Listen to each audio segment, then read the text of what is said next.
Okay, so in this video we are going to set up sort of a force table, and we're going to get back to Newton's third law at some point in time. It's kind of hard for me to give a real good lecture on. It's more of a discussion-based thing.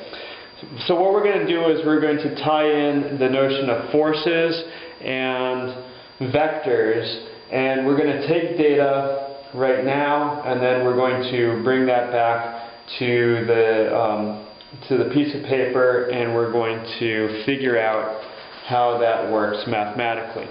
So right here I've got my spring scale, and we'll see if we can get a good look at these on the video camera, but I don't want to be using the side that says grams.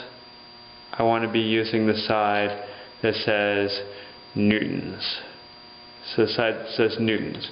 Okay, so what I'm going to do is I'm going to hook up. I've got 3 spring scales, and I sort of have this cooked so that you don't have to watch me set up everything. But I'm hooking in these 3 scales, and when I hook these scales in, there's going to be force on those scales. So there's a spring here, and right now that spring is under a force, and that spring is under a force, and that spring is under a force. And let me just sort of measure some angles right now. And I'm going to say right there, that is an angle of, let's call it 166 degrees.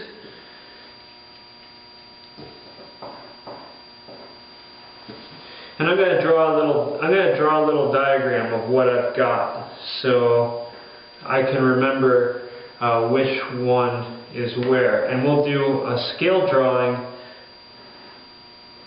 later, but right now I just want to make sure that I remember which one was where. I'm going to call that 127 degrees. And then I'm going to call this one, call it at 76 degrees. And you're going to have to bear with me, shaky camera. We're going to say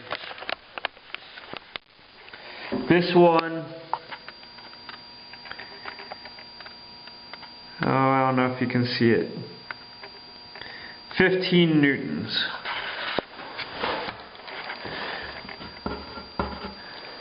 And then this one is going to be 17 newtons. And then this one is going to be, oh, we're going to call it 7 newtons. And so that's my diagram like that. And then we're going to come into the lab, we're going to do some math with that.